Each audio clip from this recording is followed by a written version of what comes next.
Okay, hello everyone. So the shiur will be Lilu Nishmat Maoz ben Eitan Vevarda, who just passed away from his ptsaim from last week. Who is also a great nephew of Rabbi Linzer. So we are. Is that okay? Yes. Okay, good. So we are on page. If I'm not mistaken. 1 second. Yeah, page 8. We are on page 8. Just for the people who were not here last week, we spoke a lot about Shimshon for a few weeks already, about his different encounters with the Plishtiot, and about his mission and what he was supposed to do in terms of a shofet. We had obviously issues with him in terms of being a very strange shofet, because it's not exactly our role model of someone who is getting married with women not from exactly our tribe, and doing things that are not exactly what we will call kosher. Yeah. And obviously he's a judge in Tanakh. We are not judges in Tanakh, and he's there. So we try to understand also the idea of what is really the lessons from this story. So last week we ended with the Rabbi, who tried to give, if I'm not mistaken, 30 lessons that you can learn from the story. And we spoke about the fact that if you give almost like 30 lessons, it means what? That not even one is really good. I mean, because if you have one that is good or two, you're not going to give 30 of them. But he understood also that there are different aspects to this story. So we are now on page 8, and you see Yudvav, which is the 16th. You see the last paragraph on page 8? Okay, you have it, page 8, last paragraph. ה-16 הוא לפרסם קיום יעודי השם. It's to basically to teach you יעודי השם, meaning God's vision to what should be. ולזה התחיל, last paragraph, page 8. 2, 4, 6 lines from the end. ולזה התחיל לספר הגבורה שעשה שמשון מדבר כפיר האריה, ולקחו האישה שלקח בתמנתה שהייתה סיבה להפיל חללים רבים מפלישתים. ולזאת הסיבה אמר כי מהשם הוא כדי שיפיל חללים רבים מפלישתים כמו שייעד, שהוא יחל להושיע את ישראל מיד פלישתים. Which means Hashem basically, the mission that Shimshon received was what? To initiate the redemption. להתחיל, only the beginning. He's not going to fully redeem the Jewish people. He's not going to be like other judges that basically redeem the Jewish people from the other nation. There's no such a thing. We know that the Plishtim ruled over the Jewish people for another 20 years or even more until David HaMelech was basically finished them. But until David HaMelech, we still have some time between Shimshon and David. Therefore, the Ralbag says, that was the Yehud Hashem. Yehud Hashem was what? That Shimshon will begin the redemption. Was he successful? The answer is yes. Why? Because until then, the Jewish people basically submitted themselves to Plishtim. How do we know? We have a good proof for that. When Shimshon did what he did and he went to the territory of the Shevet Yehuda, Shevet Yehuda extradited Shimshon to Plishtim, which is a betrayal. You take a Jew and you give him to the Plishtim. And not only that, the Shevet Yehuda said, like, why did you do that? Why do you get them upset? Which means, you understand, there's no Jewish pride, there's no nothing. Basically, we need to submit ourselves to Plishtim, and Shimshon is the first one to what? To fight something like that. So therefore, this is the Yehud, which means that's the destiny that Shimshon had, and the story is that when God wants you to do something, you will do it. How? There are many ways to do it. Give me another Tanakh story that there is God's destiny and someone did not want to do it and then he did it. Yonah, obviously. Yonah is a prime example for Hashem decided something for you. You will do it even if you're going to what? To run away from it. Okay. Moshe, that's also true. Yonah is like the prime example. Moshe, it's also true. Very good. And then he says, לא שהיה מאת השם יתברך שיתגאל בבנות פלישתים הערלים. It's not that God planned for him to do what? To be with those פלישתיות. ולזה סיפר גם כן שאר מה שהראה שמשון לפלישתים בחייו ובמותו ודבר גבורתו, עד שלולי שגילה סודו לדלילה לא היה נופל ביד פלישתים עם היותו בארצם יחיד מרוב גבורתו. And also, basically the Tanakh explains to you that what? That if Shimshon will not tell Delilah about the secret, he will still be alive. Not alive today, but he will still be doing God's job in terms of finding other ways to what? To annoy Plishtim and to continue the redemption of the Jewish people. Hayutchet. So the 18th benefit or lesson. הוא לבאר שאין ראוי להידבק בבנות פלישתים גם אחר התגיירם. Okay, so he says the next lesson is it's never good to get married with those Plishtiyot even if they convert. Now we already said that not according to all Mefarshim all those women converted. And not only that, it seems to be that it might be that they probably did not convert to Judaism at all. But let's say even if they did, don't get married with them. Why? כי נקל להם לחזור לסורם. Because it's very easy for them to do what? To go back to what they were before. הלא תראה, מה שקרה לשמשון מפני דבקו באלו אנשים, עם משהו מבואר, שאם לא היה דבק בהם והיה נלחם בפלישתים עם ישראל, היה מכניעם ומשפילם מצד חוזק גבורתו והצלחתו עליהם, באמצעות העזר האלוקי שהיה בהכרח נוסף עליו, אם היה נשמר באלו האנשים והיה מנהיג ישראל כמנהג השופטים השלמים. This is amazing, and I'm going to dwell a little bit on that lesson. God's destiny for Shimshon was what? הוא יחל להושיע את ישראל. He will begin, he will initiate what? Their redemption from the Plishtim. Very good. Did he tell him how to do it? No. He gave him a hint that he's going to be a Nazir, and as a Nazir you should probably, obviously, behave in a very proper manner, right? Shimshon, instead of behaving in a proper manner, did what? Improper manner, even though the destiny, God's destiny, was fulfilled through that. But was that the only way to fulfill God's mission? The answer is no. The Ralbag said something incredible. He says Shimshon could have accomplished it by doing what? By leading the people of Israel like the other judges. Talk to them, say what? It's about time to rebel. Must speak. Enough submitting ourselves to the Plishtim. We need to what? We need to rebel and go against the Plishtim. Now, why do you think Shimshon didn't do it? He didn't think he thought they were going to do it. Very good. What? He did not think he's capable of doing that. Why not? Because you just said that they they extradite him. Plishtim. Right, but that was after. Why in the beginning? He should come and say, look, there is a prophet, there is a malach who revealed himself to my mom and to my dad. That was the first story, right? And he says I should be a Nazir. I guess I'm a little special. You know what? And I'm also pretty strong. Look what I did with this lion. Let's write a revolution. Why didn't he do that? He was never encouraged. By whom? By God and by his parents. By his family. Okay, and the other judges were encouraged? Was Yiftach encouraged to be a judge? No nevuah. Yiftach did not have any nevuah either. Not at the beginning, for sure. He didn't have Ehud ben Gera, all of them, all the judges. I mean, a real judge that we know is Shmuel. Okay, he inspired the people, whatever. But give me 5 more judges that led the people. The Nevi'im definitely have that. Yirmiyah, they hated him. Really? I mean, how would you describe putting someone in a pit, wanted to kill him? I guess they didn't like him. So the idea, Dvorah. What with Dvorah? And she couldn't even get him. She what? She helped with the army. So she had some kind of respect. Which is, by the way, a very interesting example. Right. Very interesting example.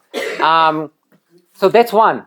Give me 4 more. Even Barak wouldn't really do it on his own. No, Barak didn't do it on his own. It was Dvorah pushing I'm him. saying she couldn't convince Right. him. So the idea is that, so what is the expectation here? That Shimshon will do something that will be through the right channels rather than taking Plishtiot. So why didn't he do it? So I would like to give now a little bit of a psychological analysis to Shimshon.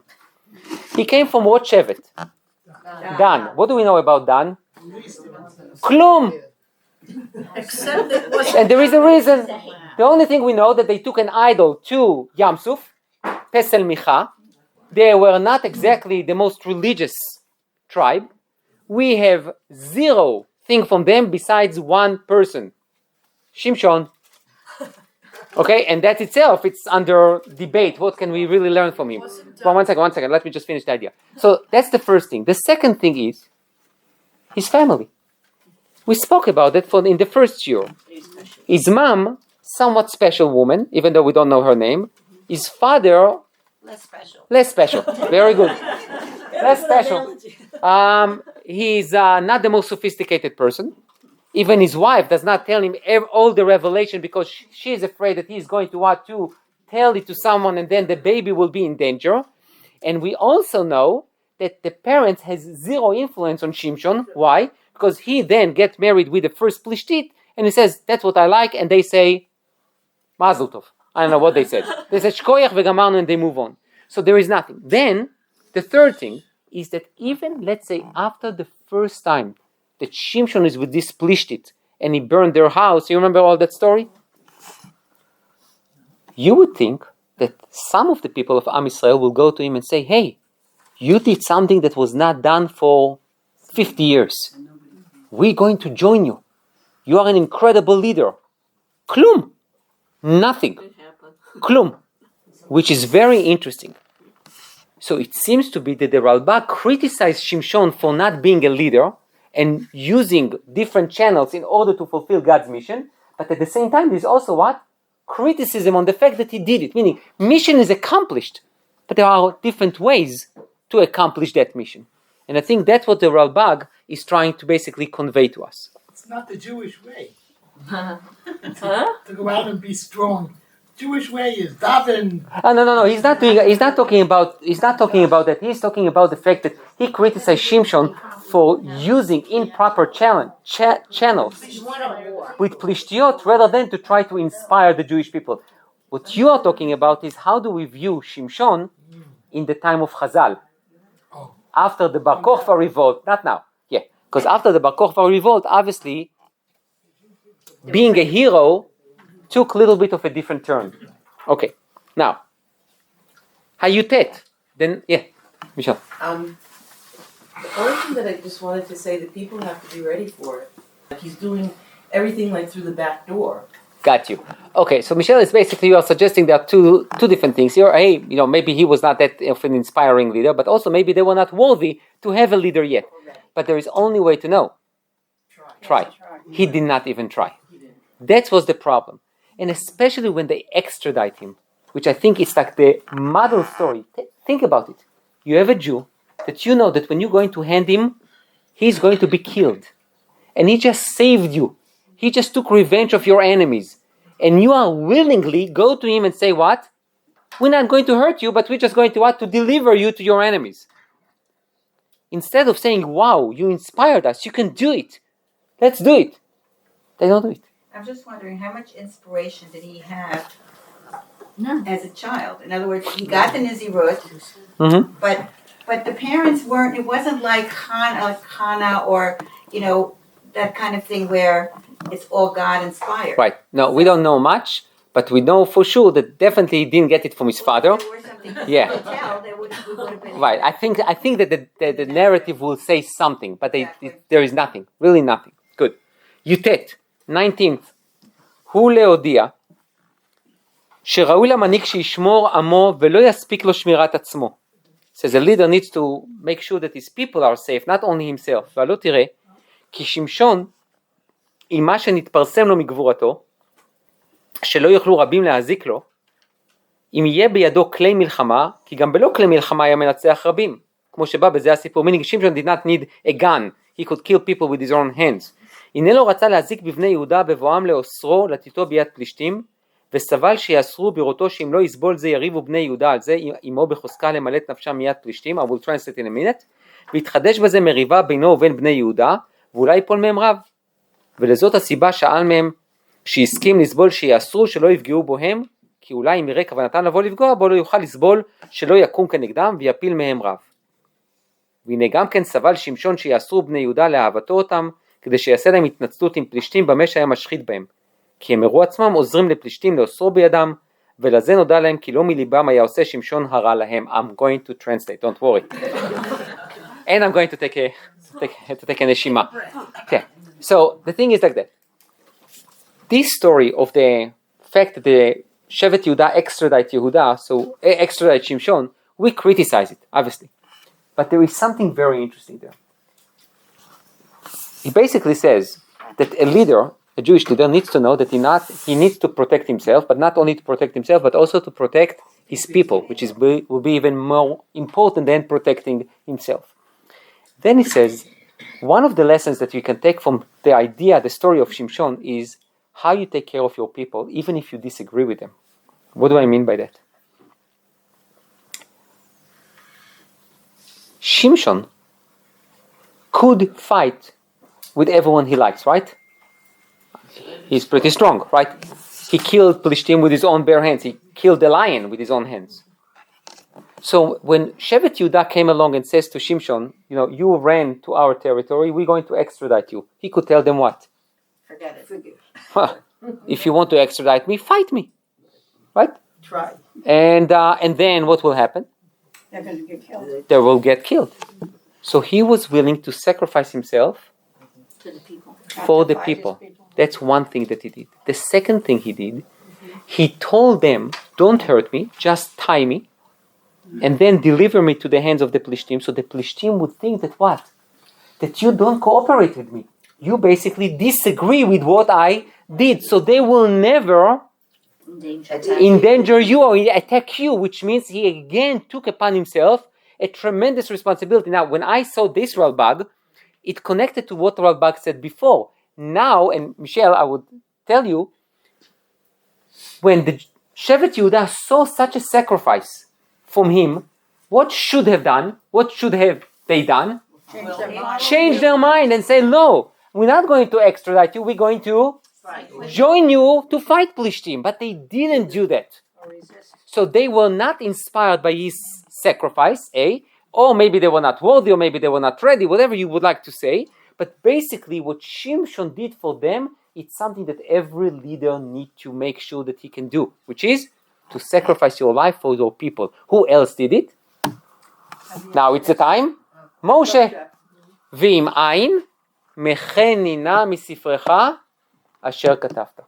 If you don't forgive them, erase my name from the Torah. That was list. That was list. That was you. Oh yeah? Oh, okay, you see? Very good. So basically, remove me from your Torah if you don't listen to me. There is no point in being a leader if my people suffer. Everyone can take his own relevant lessons from it. But the idea is what? Is that the leader must know that he is not a leader for himself, he's a leader for the people. So then... And Begin was a good example too. Who? Begin. On the ship. נכון, שלא יהיה מלחמת אחים, right, ודלל תלנה. Right, נכון, that's also true. One more thing, he will not vanquish. He's protecting them also from יפה, very good, interesting. Basically, the idea is that even if they would follow him, he knows that it's only the beginning, which means he will not bring it into fruition, he will not bring it to the end, which means they will continue to die. So he says, you know what, let me die and not them. Interesting, יפה. Hakaf, the 20th lesson is להודיע עוצם השגחת השם יתברך עד שסיבב שאיש אחד אסור וזולת כלי מלחמה ניצח והמית רבים כי אין להשם מעצור להושיע ברב ובמעט. Which means the next lesson from Shimshon is that if Hashem wants you to be successful in battle, you don't need a tank, you don't need a missile, you don't need an RPG, you don't need a gun. You can kill it with your own hands. This is another lesson which if Hashem wants you to be successful, you can what? You can do it. There is another case, for example, Pinchas, for example, okay? When Pinchas saw what Zimri and Cosbi doing, and it was in the middle of the tribe of Shimon, so he took a spear, went into the tent, and according to the Midrashim, they wanted to kill him, and somehow Hashem helped him to do what was needed to be done. So again, the idea of Ein Ma'atzor LaHashem, there is no one can stop God if He wants you to succeed. 21st, הוא להודיע שיש גמול ומשפט על כל המעשה מידה כנגד מידה, ולזה זכר כי לקה שמשון בעיניו, כי לכתו אחרי עיניו הכשילהו בזה. Which means measure against measure. We spoke about it last time. Shimshon followed his eyes. he saw those plishtiyot and says, oh, I like her. So they took one of his eyes. הכ"ב, the 22nd is, להודיע מה שעשה השם לקנאת כבודו במה שהיו פלישתים מייחסים לאלוהים נפילת שמשון בידם. So it's to tell you about God's revenge in the Plishtim, because they thought that they were able to capture Shimshon because of their gods. אשר סיבת הייתה התפתותו פיתוי אנשים. But Hashem wanted to show them it's not about their gods, it's because of Shimshon's weakness. וזה שכבר השיב לשמשון כוחו שגבר להינקם מהם, ונפשו לא חיה, כי הוא היה ראוי לכך מצד התפתותו בדברים הפחותים האלה. ולזה שאל שתמות נפשו עם פלישתים, לפי שלא היה ראוי לו לעשות נס גדול יותר מזה, והם היו רואים גם כן לזה מפני שהם מייחסים זאת ההצלחה לאלוהים. Which means, the Ralbag is saying that the last lesson is, or one of the last lessons is, that basically what Shimshon says, Shimshon asked God to do what? Tamut nafshi im plishtim. Why? Why Shimshon didn't ask God to do what? Let me basically collapse this building on them, and somehow I shall live and continue on to do what I do. Because Shimshon understood that he is going to be punished and he deserves punishment. He says, Achapam, only this time. One more time. That's it. So I'll teach them a lesson. And why am I asking you God to listen to me? Because it's also for you. If you remember last week, we spoke about the fact that they brought him to where? To Dagon. They brought him to their house of worship, where they worship idols. And they basically brought all the ministers, and they brought korbanot, sacrifices to their gods, basically saying, our gods won the Jewish God. So basically, Shimshon says to Hashem, Achapam, this is the time that you're going to show them that what? That it's not about their gods, it's about my God. When my God decides that I'm done, I'm done. So this is the last lesson that the Ralbag learns from this entire story of Shimshon. Now, to tell you that I am fully convinced that you need to bring that story of Shimshon with all its complexity, just in order to learn those lessons, that I can learn those lessons from other stories, not sure. That can I tell you that all those lessons are condensed in one little story? That's for sure. But still, I think we have a little bit of a problem with the story of Shimshon with all its complexities. So take a look at the Abarbanel. The Abarbanel, you know what, this is more of a summary. You know what, let's skip it. Let's go to you have the new one? Okay. Yeah.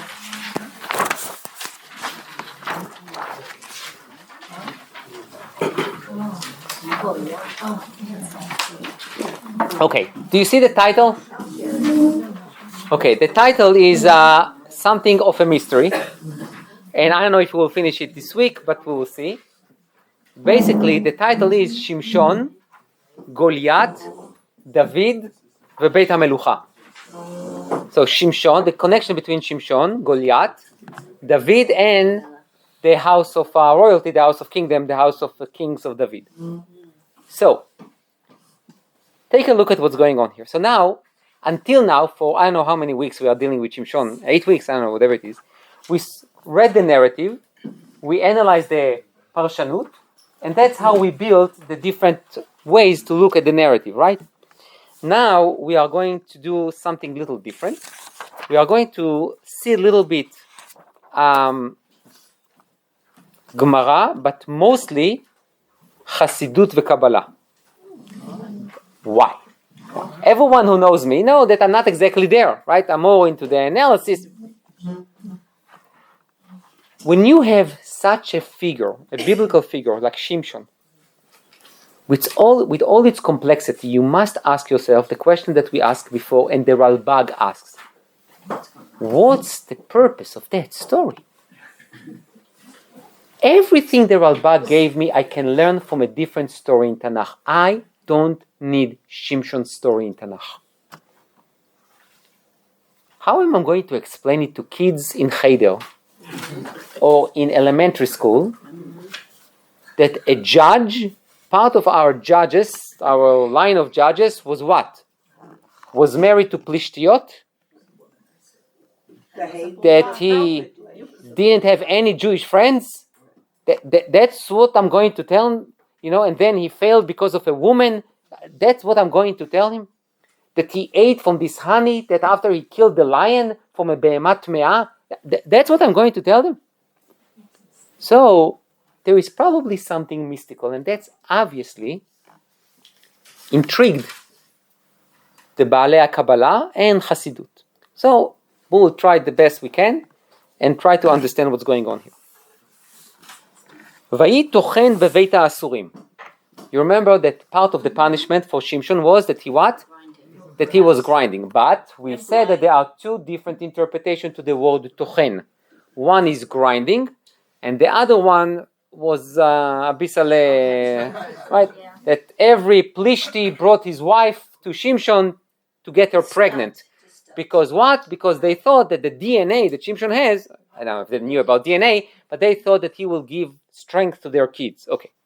So, the Gemara in Sotah, that's Daf Yud Amud Aleph, says, Vayi tochem beveit ha'asurim, Amar Rabbi Yochanan. Rabbi Yochanan is an Amora in Eretz Israel, the beginning of the 3rd century. He passed away when he was old, he was 92. Amar Rabbi Yochanan, Ein tchina ela leshon aveira. The interpretation of the word tochen is not grinding, it's leshon aveira, it's a language of transgression. וכן הוא אומר, תטחן לאחר אשתי, מלמד שכל אחד ואחד הביא לו את אשתו לבית האסורים כדי שתתעבר ממנו. Crazy. Okay, so you can imagine that. Shimshon is in Beit Asurim, you have a line of women with their husbands, okay, and each one of them give her to Shimshon, and then she's pregnant, and then he thinks that then his child will be another Shimshon. Okay. Says the Khatam Sofer, when Yaakov gave a blessing to Shevet Dan, it ended with what? Li'ishuatcha kiviti Hashem. To your salvation, Hashem, I hope. יראה, כשראה יעקב בנבואתו את שמשון לשבט דן. Yaakov saw in his prophetic vision that Shimshon will come from Shevet Dan. Until here, it's fine. ראה שהוא הכנה וסעד למלכות בית דוד. How come? Yaakov saw that Shevet Dan will help establishing the house of David. How? How? כי במפלתו של שמשון התחינו בבית הרחיים. Because at the downfall of Shimshon, they took him to Beit HaRechaim, to prison and not to grind. שהבעילו בעל כורחו על נשותיהם, והוליד גוליית. Oh my goodness. Oh, Goliath is one of his great Goliath's father is Shimshon. So you're saying That sounds like what? Like a good drama. Right? That's a good one. By the way, with the years, it makes sense. It matches. Which means one of those women who came to be with Shimshon, Baal Korcho, Shimshon didn't want it, but he was with her. His son was Goliath. And we know that what? שעל ידו לקח דוד המלך עליו השלום מלוכה בישראל. Because, go ahead, no. Are you saying that David was the I don't say anything, that's Khatam Sofer. The what? Was David the tikkun for Shimshon or Gilgal? I'm not saying Gilgul, I'm not saying Tikkunim. I'm just trying to explain. First, before I'm trying to explain, I'm trying to understand for myself the Khatam Sofer. Okay, so the Khatam Sofer is saying something that I know he has no... Where's his facts from? Fruit. He has no proof. Where's his facts? ChatGPT. I don't know. I don't know. There is no. I don't see a source yet. But let's see. Let's see. It's going to be developed. I know. I knew. I'm not sure if we're going to finish it this week or not. But this is something amazing. Think about it. Lishuatcha kiviti Hashem, knowing that what the Shevet Dan is going to prepare the establishment of house of kings to David HaMelech. How? By Shimshon at his downfall. He is going to what? To start the first founding stone for what? For the Beit HaMelucha of David HaMelech. So then he says what? Al ken, kשראה ויפול רוכבו אחור. If you remember that Yaakov, when he gave a blessing to Shevet Dan, it says ויפול רוכבו אחור. That is like a snake, that he bites you, and then he bites the horse, and the rider falls down on his back. ויפול רוכבו אחור. He says, על נפילת הבית. What is נפילת הבית? That the house collapsed. What kind of house collapsed? Shimshon. So now we have options. I can speak about the house collapse on the Plishtim. That's one option. Second option is something else. He says, התפלל על מלכות בית דוד, לישועתך קיוויתי השם, עד שאמרו חז"ל סוף מכות בנבואות אוריה וזכריה. What does that mean? The downfall of Shimshon was the beginning of David's rise. However, the symbolism of Shimshon's downfall, when the Beit Harav, it's also the symbolism of what? Of Churban Beit HaMikdash. And the Churban, the destruction of the house of David. Until when? Until Uriah veZechariah, which said what? Tzion Sadeh Techaresh. And after that, you remember the story from the end of Gemara in Makot. Rabbi Akiva saw this fox coming out from the Beit Kodshei HaKodashim, and we have the hope that it will be rebuilt. And that's what Yaakov already said to Shevet Dan, Liishuatcha kiviti Hashem. Wow. Which is an incredible idea that connects Shimshon to Goliath and to David HaMelech. Okay. Now, it's also interesting when you think about, this is not the Khatam Sofer, that's I'm telling you, so you don't need to accept it. You don't need to accept the Khatam Sofer either if you don't want, but when you understand how the Jewish people encamped and how they journeyed in the desert, who was the first one? Yehuda. Shevet Yehuda was the first one. Who was the last one? Dan. Dan was the Me'asef. So now, when they surrounded the Mishkan, so who was together? They meet. Shevet Dan and Shevet Yehuda meet. Because end to the end, beginning end. So now, we have another interesting connection between Shevet Dan and Shevet Yehuda. Okay? So let's keep that in mind. Maybe we'll get back to it. Okay. Now take a look. In Shmuel Aleph Perek Yud Vayarots David. So David ran. Vayamod el Plishti. So that was Goliath. Vayikach et charbo. He took Goliath's sword. Vayishlefea mite'ara. And he took it out from the, what do you call it? Vayemotetehu. Vayemotetehu, which means he helped him die. Vayichrot ba et rosho, then he chopped his head off. Vayiru ha-plishtim kimet giboram vayanusu. So all the plishtim saw that Goliath is dead, like really dead. Okay, so they ran away. Says the Malbim, Vayarots vayemotetehu, רצה לומר, גמר מיתתו. Which means he finished him. Now, we know it. Vayemoteteu, the word vayemoteteu is to kill him. So what does it mean, gamar mitato? It started with Shimshon. Yafé מאוד. Wow. It started with Shimshon. Shimshon just began. But when was the end of the Plishtim? When they saw that their hero is dead, they ran away, and that was the time that they were destroyed. Which means David HaMelech completed what? Completed what Shimshon began. Now I know there is Shaul and Yonatan, but basically David HaMelech was the one to really vayemoteteut ligmor mitato, to finish up the job that Shimshon began. So here we have yet another connection between Shimshon, Goliath, and David. And then you also see the word moto many times. That's what we call milah mancha. What is milah mancha? A word, milah mancha. What is mancha? Guiding.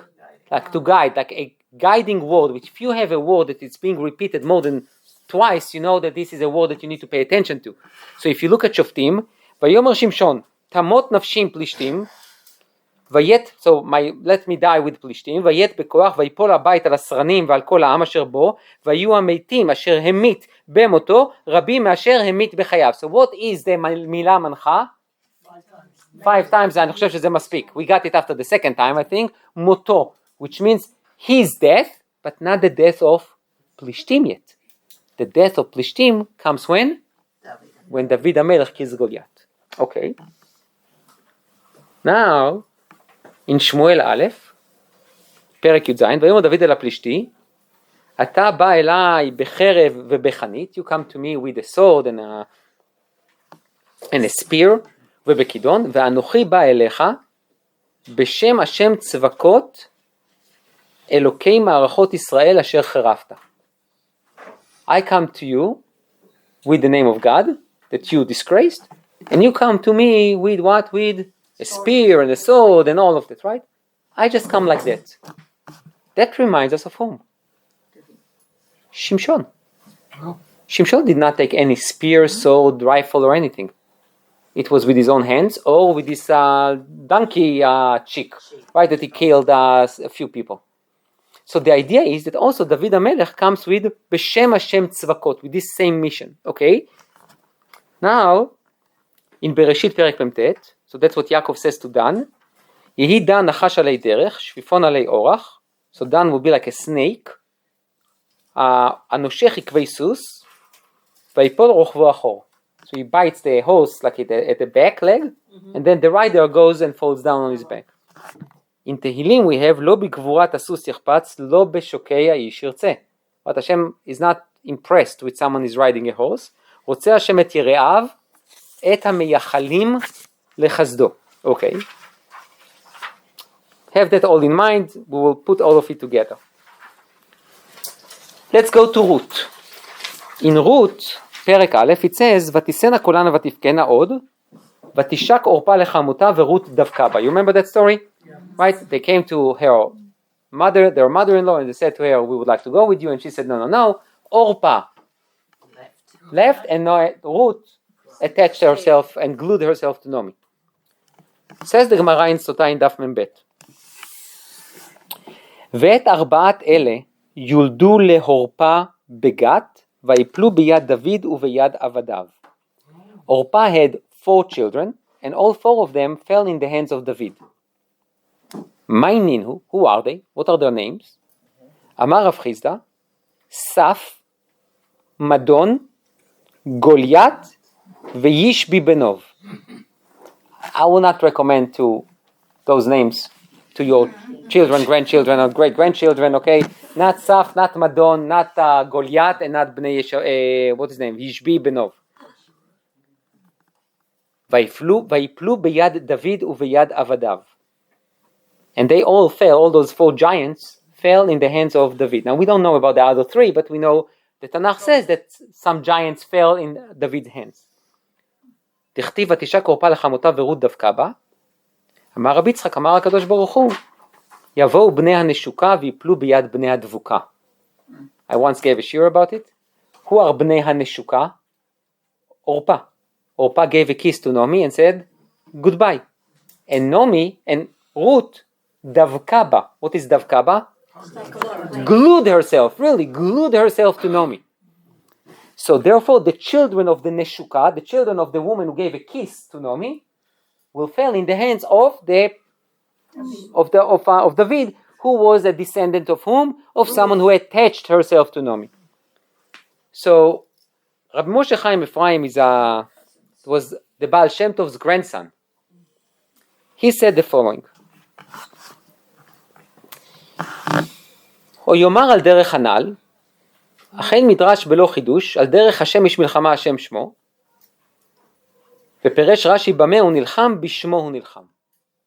Which means on Yam Suf, when he says Hashem Shmo, Hashem fought against the Mitzrim with his name. He didn't use any missiles or anything else, he just used his name. ויש להבין על פי זה מה דאית בתיקונים. Says based on that you can explain something in the Zohar, okay, which is what? כי דוד המלך, now take a look at it, עליו השלום, לחם את גוליית הפלישתי בסוד קריאת שמע. He wanted to say that when David HaMelech says to Goliath, ואני בא אליך בשם השם צבקות, it doesn't mean just I represent God, but I am going to say the Shema and I'm going to kill you. Ech. Who says that? That's what he claims that David says. According to the Zohar, that's what the Zohar says, that's what David said to Goliath. To Goliath. Now, Excuse me, who's Goliath? Goliath. Oh, Goliath. ולקח 5 חלוקי אבנים. You remember that David המלך took the 5 stones? היינו 5 תיבות. שמע ישראל, השם אלוקינו. השם אחד is the same תיבה. ושבי אותם בקיר תחדה, and he put them in one little packet, sack. היינו אחד. So he took the 5, שמע ישראל, השם אלוקינו, השם, and he put all these 5 in יחד, in אחד, it one, ועשה איחוד קודש בריחו, and he basically made God one, ובזה הרג את הפלישתי. That's what the Zohar says. Now, that sounds like a Zohar thing to say, right? I mean, this is like above my pay grade, okay? And I think it's above everyone's pay grade, unless someone here is a mekubal or whatever, but he's trying to explain it. Now take a look at what he says. והוא אפשר, I will try to make as much sense out of it, okay? והוא אפשר, for me, והוא אפשר כדאיתא, שמשה הרג את המצרי גם כן ברזה דייחודא דקריאת שמע שמו שכתוב, ויפן כה וכה, והם כ"ה עטוון של פסוק שמע ישראל עיין שם. The Zohar also talks about how exactly Moshe killed the Egyptian. And this is a midrash, not only Zohar, that says that he killed him with the name of God. And he wants to claim that that's by saying Shema Israel. Why? Because it says Vayifen ko v'cho. Ko, kaf hey, the numerical of kaf hey is 25. How many words do you think there is in Shema Israel? Let's see. Shema. Don't skip the stages. We all know it's going to be 25, Susie, but let's just get it, right? Let's see that if he's correct. Okay? So, Shema is 3. How many words we have in Israel? Letters, not words, letters. 6. So 3 plus 6 is 9. Shema Israel. Hashem, it's Yud Kei Vav Kei. So it's 4. We have already 13. Hashem, Elokeinu. 5. So 13 plus 5 is 18. Elokeinu. Hashem, that's another 4. That's 22. Echad is 25. Yay, we got the 25. Vayifen ko v'cho. So ko, he basically used the Shema Israel. Now, then he continues. V'zeh vayar ki ein ish. Vayifen ko v'cho, vayar ki ein ish. And he looked here and there. So he said the Shema, and he saw that there is no man, אין איש, כדאיתא, שצריך בשעה זו להפשיט מעליו את כל הלבושים של מין האנושי, ועל ידי הייחוד נעשה השם אחד ושמו אחד. We explain it, וירא כי אין איש. This is how the Zohar look at things, and this is how we look at things. We look at things like, he looked here and there was no one there, so he struck the Egyptian. This is the simple thing to say. The Zohar says no. Moshe Rabbeinu knew he needs to kill this Egyptian. But not only to kill him physically, to kill him spiritually, to take the chayut from him. Therefore, what does he do? He say the Shema. But what is Shema? Shema is Yichud Hashem. It's to make one God one. Unity. And in order to do it, you need to what? To remove any physical obstacles from yourself. This is also why when you say Shema Israel, you need to be willing to give your life for God. So how can you give your life for God? By saying everything else is not important. Says the Zohar, this is the meaning of Vayar ki en ish, which means he saw that he, Moshe Rabbeinu, was able to what? To remove every sense of physicality from himself, so he can recite the Shema in a way that will kill the Egyptian. Vezeu Hashem ish milchama. Bameh hu nilcham? Hashem shmo. היינו, בשמו הוא נלחם. רצה לומר שנעשה השם אחד ושמו אחד על ידי הייחוד, אז הוא לוחם בשונאיו, which means that when David killed Goliath, Goliath was all about what? This world. The Plishtim, it's all about the physicality. So David HaMelech knew he has 0 chances to kill the guy. I mean, when the Goliath saw David, he says, what do you think, I'm a dog? That you come with stones to kill me? I'm going to smash you. And David HaMelech says, you can come with a sword, with a spear, I will come with 5 stones. Which, by the way, the Zohar has a point. Because me, with my mind, whenever I saw this story, I said, why 5 stones? Why not 3? Why not 7? Now, I know, there is a winery, it's called 5 Stones. And on the back, they write why it's 5 stones, because it is in the land where David and Goliath had their fight. And this is why, look at the back. Look at the back. Look at the back of the wine of these 5 stones. Okay? So, but why 5? Why not 3? Why not 2.5? Why not 4? I thought 4. The name of God. Yud Kei Vav Kei 4. No. 5 has this idea of Shema Yisrael Hashem Elokeinu, Hashem, and you put it in 1, which is the Echad. And now you understand that also Moshe did it with the Egyptian. Goliath, who was a descendant of this Plishtim, that was part of Shimshon's issue. Shimshon was not able to remove what? His ego. The ish. All those layers. But David HaMelech, Gamar Mitato, finished up the job by using God's name with Shema Yisrael. So that's the Degel Machane Ephraim. Rab Tzadok says, וניצוח שמשון שבא מדן הוא על ידי גבורתו שהוא כוח טבעי וכפלישתים הבאים בניצחונו של גוליית. So Shimshon fought the Plishtim like they fight, meaning on their arena, which is physical strength. I killed 1,000 of you with like one takmandu, I don't know, and I killed you with your physical ability. אבל סופם שעבד ועבדו עמו כי הם באו בגבורת בשר ודם. And at the end they all died the same way. אבל גבורת שמשון אינה גבורת בשר ודם, רק על ידי שהוא היה נזיר אלוקים מבטן, כוח אלוקים ומידת הגבורה שלמעלה הייתה בקרבו, וידע שכל כוחו וגבורתו מאיתו יתברך. So he knew that he's using the same method that they used, the Plishtim, but he knew that the source or the origin of his power, it comes from a divine. וקודם אותו, ביקש השם אלוקים זוכרני נא וחזקני נא אך הפעם הזו האלוקים וינקמה. So he asked, השם אלוקים, אדו, like אדנות, and then י' כ' ו' כ'. פתח אדנות הוויה, שכל כוונתו לייחד קודש הבריחו ושכינתה שהם שני שמות אלו. If you remember, where it says, you can look at your psukim from before, he says, ויקרא שמשון אל השם, Shimshon reached out to God, and he says, Hashem Elokim. Where else do we say Hashem Elokim? Shema Yisrael, Hashem Elokeinu, and Hashem is Echad. Which means Shimshon says, look, all my life, I fought the Plishtim only with my physicality. But now this time, I need to do it in order to show that God is one. So again, the same idea. Kol kavanato leyachet shma kucha brichu. Okay.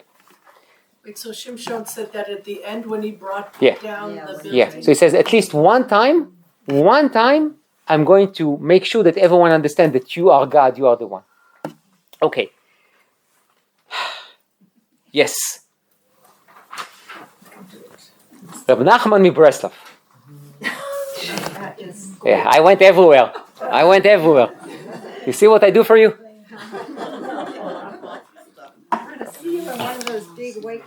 Yeah, Zelda. You'll come in dancing. No. Okay, so what kind of a blessing is that Yaakov gives to Dan? Yehi nachash shalei derech. Just imagine, you go to your son, you say, you will be like a snake. I'm sure your son will really love it, right? I mean, what kind of a blessing is that? So he says like that, בחינת מצח הנחש, שהוא שורש חוכמת הטבע. כי כל דבר יש לו שורש, ושורש חוכמת הטבע הוא בחינת מצח הנחש, ומצחת נחושת על רגליו, הנאמר בגוליית, היינו בחינת מצח הנחש, which means, the nachash is really, in Chazal's eyes, is the source of what? Evil. Of all evil. And the temptation of nature. Okay? It's the imagination of nature. All the pleasures of nature, it's in the nachash. And then at the end of the day, and that was the punishment for the nachash, that he will not enjoy anything from this world. But the idea of the nachash was, it's all about the physicality. when he goes to Chava, he says to her, just imagine what kind of wonders, of pleasures you're going to have if you're going to eat from that.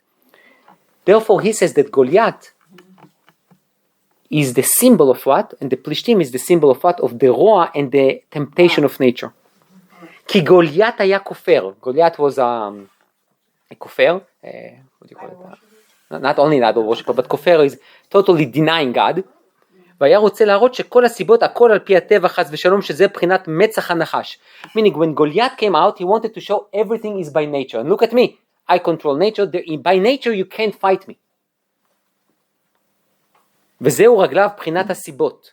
And that's why he put נחושת on his legs, because the legs are, I mean, in rabbinic, midrashic tradition, is the סיבות, the reasons. כמו שנאמר, ויברך השם אותך לרגלי.